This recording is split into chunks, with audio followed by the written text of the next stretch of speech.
Banned from Russian airspace, U.S. airlines look to restrict competitors. Let's see what this is about. So if you plan to travel to the east, countries like India or Japan, this might affect you.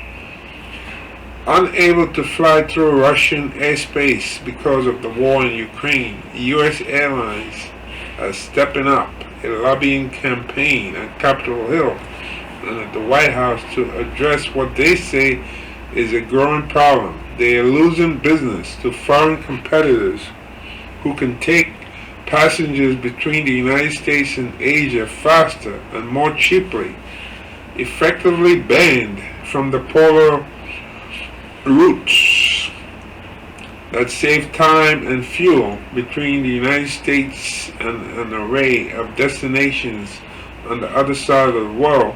U.S. carriers say they are being forced into an aeronautical version of Twister to get passengers where they want to go without taking undue risk. They have altered trans-Pacific flights plans to ensure they would have somewhere to land in an emergency, reduce passenger and cargo loads to hold down costs as they fly longer distances, and put on hold more than a dozen planned new routes to Mumbai, Tokyo, Seoul, and other cities. On its route from New Delhi to New York City, American Airlines has been forced to stop flights in Bangor, Maine, an hour and a half short of the mark on 19 occasions. The person familiar with the recent history said, those stops, which were typically caused by unfavorable winds or weather that depleted the jet fuel supply and ran out the flight crew's duty hours, delayed passengers, and forced a swap of 14 pilots and flight attendants. Those flights were already operating with dozens of the seats deliberately left unfilled because less weight on board was required to make the fuel last as long as possible. Yet many foreign airlines are not banned from flying over Russia.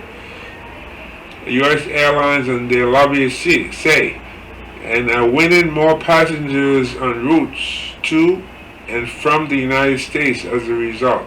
Continued access to the shorter and more fuel-efficient routes that Russian airspace provides is giving carriers like Air India, Emirates, and China Eastern Airlines an unfair advantage, the industry lobbying group Airlines for America said in a recent presentation in Capitol Hill. Airlines for America estimated the lost annual market share of U.S. carriers at a collective $2 billion per year. Foreign airlines using Russian airspace on flights to and from the U.S. are gaining a significant competitive advantage over U.S. carriers in major markets including China and India.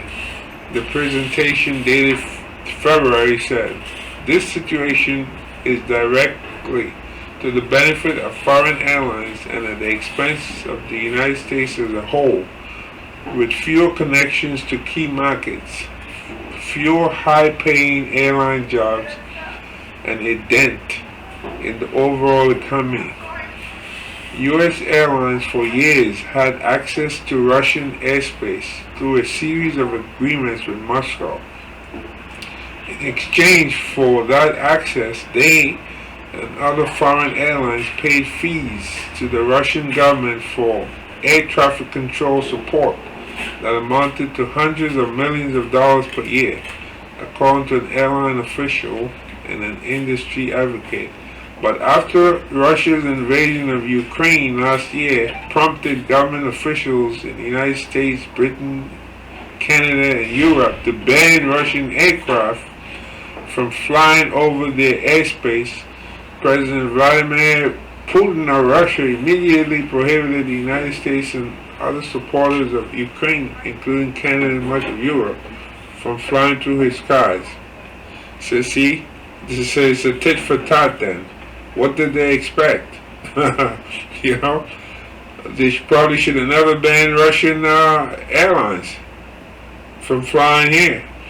Now, airlines are pressing the White House and Congress to fix the problem by subjecting foreign carriers from nations not already banned from Russian airspace to the same restrictions applied to U.S. airlines, effectively forcing them to fly the same routes as the American competitor.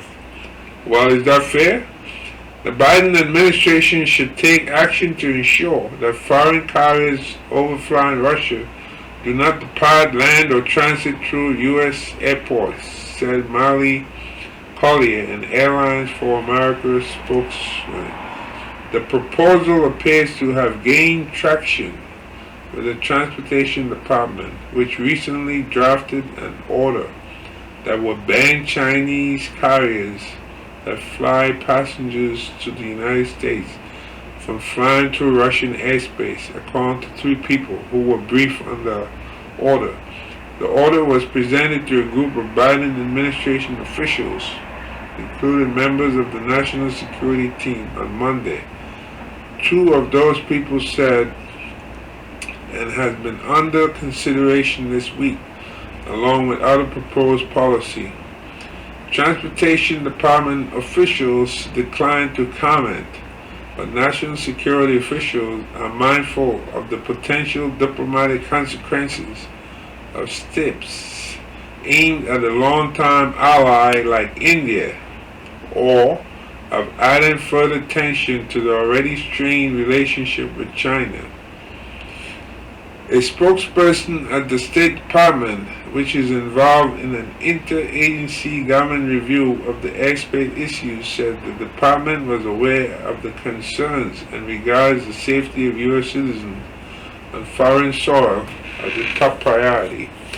It's just unfortunate for our air carriers that this has been a collateral issue, said Manisha Singh, a former Assistant Secretary for the Bureau of Economic and Business Affairs at the State Department, who now runs a consulting firm in Washington. I think we should do anything we can, she added, noting that the United States should be careful before taking steps that might offend foreign countries and affect U.S. tourism and commerce as a result.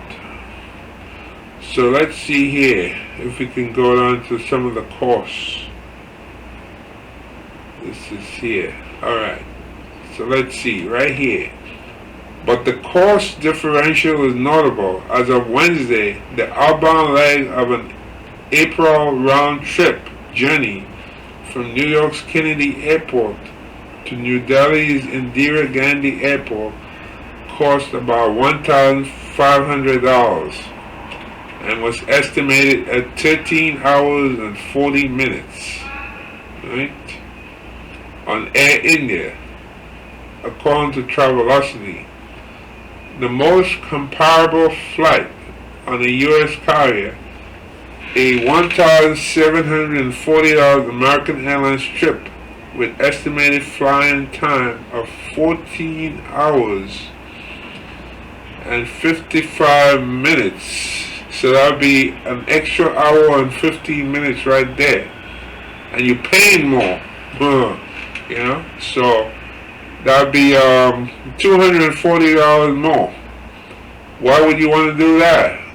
But Airlines for America and the major carriers it represents are also highlighting security concerns for Americans who fly over Russia, even on foreign airlines, and history suggests there's cause for anxiety.